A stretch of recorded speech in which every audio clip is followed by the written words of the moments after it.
ನಮಸ್ತೆ ಎಲ್ಲ ಕ್ರಿಕೆಟ್ ಕನ್ನಡ ಜನತೆಗೆ. ಇದು ನಮ್ಮ ಚಾನಲಿಂದ ಮೊದಲನೇ ವಿಡಿಯೋ. ಇವತ್ತು ಅಪ್ಡೇಟ್ ಏನಪ್ಪ ಅಂದರೆ ಒಂದು ಕ್ರಿಕೆಟ್ ಅಪ್ಡೇಟ್ ಬರ್ತಾಯಿದೆ. ಏನಂದರೆ AB ಡಿವಿಲಿಯರ್ಸ್ ಒಂದು ಸ್ಟೇಟ್ಮೆಂಟನ್ನು ಕೊಟ್ಟಿದ್ದಾರೆ.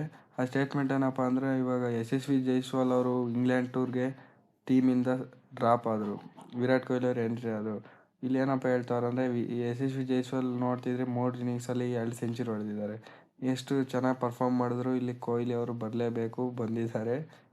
ಚೆನ್ನಾಗಿ ಪರ್ಫಾರ್ಮ್ ಮಾಡಿರೋ ಒಂದೊಂದು ಸತಿ ಚಾನ್ಸ್ ಸಿಗಲ್ಲ ಅಂತ ಇದು AB ಡಿವಿಲಿಯರ್ಸ್ ಒಂದು ಅಪ್ಡೇಟ್ ಹೇಳಿದ್ದಾರೆ.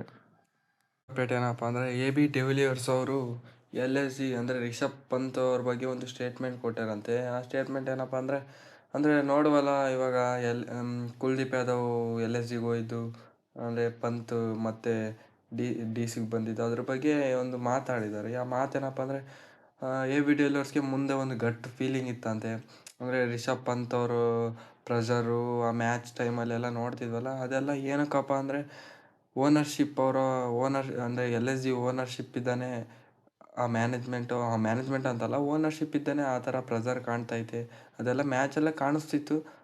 ಅಂಥ ಒಂದು ಗಟ್ ಫೀಲಿಂಗ್ ಅನ್ನಿಸ್ತಿತ್ತಂತೆ ಯಾರಿಗೆ AB ಡಿವಿಲಿಯರ್ಸ್ ಅವ್ರಿಗೆ ಅಂತ ಅವರು ಒಂದು ಸ್ಟೇಟ್ಮೆಂಟ್ ಕೊಟ್ಟಿದ್ದಾರೆ. ನಾವು ನೋಡ್ತಿದ್ವಿ ಇವಾಗ KL ರಾಹುಲ್, ರಿಷಬ್ ಪಂತ್ ಅಂತ ದೊಡ್ಡ ದೊಡ್ಡ ಪ್ಲೇಯರ್ಸ್ ಅಂತ ತಾಂತಾರೆ LSG ಅವರು. ಮತ್ತು ಅವ್ರು ಬಿಟ್ಟಾಕೋದಲ್ಲ, ಪ್ಲೇಯರ್ಸೇ ಬಂದುಬಿಡ್ತಾರೆ ಈ ಕಡೆ. ಮತ್ತು LSG ಓನರ್ ಕೆಟ್ಟ ಹೆಸ್ರನ್ನೇ ತಾಣ್ತಾರೆ. ಅಂದರೆ ವ್ಯೂ ಪಾಯಿಂಟ್ ಆಫ್ ವ್ಯೂಲ್ಲಿ ನೋಡ್ತಿದ್ರೆ ಈ ಕೆಟ್ಟ ಹೆಸ್ರನ್ನೇ ತಾಣ್ತಾ ಇದ್ದಾರೆ. ಜಾಸ್ತಿ ಕೆಟ್ಟ ಹೆಸರು ಬಂದುಬಿಡ್ತು LSG ಓನರ್ಗೆ ಈ ಮಧ್ಯೆ. ಇನ್ನೊಂದು ಅಪ್ಡೇಟ್ ಏನಪ್ಪ ಅಂದರೆ ದಿನೇಶ್ ಕಾರ್ತಿಕ್ ಅವರು ರಜತ್ ಪಟ್ಟಿದಾರ್ ಕ್ಯಾಪ್ಟನ್ಸಿ ಬಗ್ಗೆ 2 ಮಾತು ಹೇಳ್ಯಾರಂತೆ. ಆ ಮಾತುಗಳು ಏನಪ್ಪ ಅಂದರೆ ರಜತ್ ಪಟ್ಟಿದಾರ್ ಅವ್ರ ತಲೆಯಲ್ಲಿ ಒಂಥರ ಪ್ರಿಂಟೆಡ್ ಜೆರಾಕ್ಸ್ ಸ್ಕ್ರಿಪ್ಟ್ ಇದ್ದಂಗೆ ಇದ್ಬಿಡುತ್ತೆ.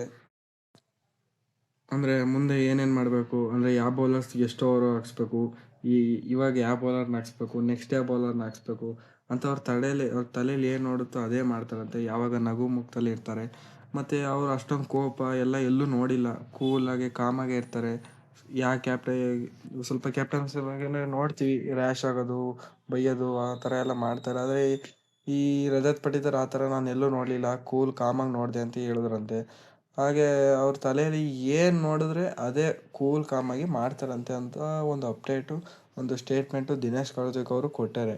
ಅಪ್ಡೇಟ್ ಏನಪ್ಪ ಅಂದರೆ ಮೊಹಮ್ಮದ್ ಕೈಫ್ ಅವರು ಒಂದು ಸ್ಟೇಟ್ಮೆಂಟ್ ಕೊಟ್ಟಾರಂತೆ. ವಿರಾಟ್ ಕೊಹ್ಲಿ, ರೋಹಿತ್ ಶರ್ಮಾ 2027 ವರ್ಲ್ಡ್ ಕಪ್ಪಲ್ಲಿ ಪಕ್ಕ ಕೊಡ್ತಾರೆ, ನಾನು ಗ್ಯಾರಂಟಿ ಕೊಡ್ತಿದ್ದೀನಿ. ಅವ್ರು ಇಲ್ದಂಗೆ 2027 ವರ್ಲ್ಡ್ ಕಪ್ಪು ಇಂಡಿಯಾ ಹೋಗೋದೇ ಇಲ್ಲ. ತನಕ ಸರಿ ಇರಲ್ಲ, ಪಕ್ಕ ಹೋಗ್ತಾರೆ, ನಾನು ಗ್ಯಾರಂಟಿ ಕೊಡ್ತೀನಿ ಅಂತ ಒಂದು ಸ್ಟೇಟ್ಮೆಂಟ್ ಕೊಟ್ಟವರಂತೆ. ಇನ್ನೊಂದು ಅಪ್ಡೇಟ್ ಏನಪ್ಪ ಅಂದರೆ ದಿನೇಶ್ ಕಾರ್ತಿಕ್ ಅವರು ಒಂದು ಸ್ಟೇಟ್ಮೆಂಟ್ ಕೊಟ್ಟರು. ಅದೇನಪ್ಪ ಅಂದರೆ ವಿರಾಟ್ ಕೊಹ್ಲಿ ಅವರು ಫಸ್ಟ್ ಇನ್ನಿಂಗ್ಸ್ ಆಗುತ್ತಲ್ಲ, ಅಂದರೆ GT ವರ್ಸಸ್ RCB ಫೈನಲ್ ಮ್ಯಾಚಲ್ಲಿ ಫಸ್ಟ್ ಇನ್ನಿಂಗ್ಸ್ ಮುಗ್ದ ವಿರಾಟ್ ಕೊಹ್ಲಿ ದಿನೇಶ್ ಕಾರ್ತಿಕ್ಗೆ ಹೇಳಿದ್ರಂತೆ, ಹೋಗಿ ನಾನು ಈ ಚೇಸಲ್ಲಿ ಪಕ್ಕ ನಿಂತ್ಕೊಳ್ತೀನಿ, ನಾನೇ ಈ ಚೇಸ್ನ ಕಂಪ್ಲೀಟ್ ಮಾಡ್ತೀನಿ ಅಂತ ಪ್ರಾಮಿಸ್ ಮಾಡಿದ್ರಂತೆ ದಿನೇಶ್ ಕಾರ್ತಿಕ್. ಎಲ್ಲರಿಗೂ ಹೋಗಿ ಹೇಳ್ಬಿಡಿ, ನಾವೇ ಕಪ್ ಗೆಲ್ಲೋದು, ನಾವೇ ಪಕ್ಕ ಹೊಡಿತೀವಿ ಈ ಸತಿ 2ನೇ ಕಪ್ ಕೂಡ ನಾನೇ ನಿಂತು ಗೆಲ್ಲಿಸ್ತೀನಿ ಅಂತ ಹೇಳಿದ್ರಂತೆ. ನೋಡಿದ್ರಲ್ಲ ಹೆಂಗೆ ಆಡಿದ್ರು ಅಂತ ಫೈನಲಲ್ಲಿ, ನೀವೆಲ್ಲ. ಒಂದು ಅಪ್ಡೇಟ್ ಏನಪ್ಪ ಅಂದರೆ ಇವತ್ತು ಇರೋ match Ireland versus India match ಐತಲ್ಲ, ಅದು 1 ಗಂಟೆ ಮುಂಚೆನೇ ಸ್ಟಾರ್ಟ್ ಆಗುತ್ತಂತೆ.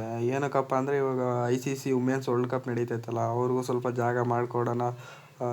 ಇದೇನು ಈ ಇಂಡಿಯಾ ವರ್ಸಸ್ ಐರ್ಲೆಂಡ್ ಮೆನ್ಸ್ ಅದೇನು ಅಷ್ಟೊಂದು ಇಂಪಾರ್ಟೆಂಟ್ ಮ್ಯಾಚ್ ಏನಲ್ಲ, ವುಮೆನ್ಸ್ಗೆ ಜಾಗ ಮಾಡಿಕೊಡೋಣ ಸ್ವಲ್ಪ ಲೈವ್ಗೆ ಅಂತ ಒಂದು ದೃಷ್ಟಿಯಲ್ಲಿ ಇವತ್ತು ಮ್ಯಾಚು ಸ್ವಲ್ಪ ಮುಂಚೆನೇ ಸ್ಟಾರ್ಟ್ ಆಗುತ್ತಂತೆ.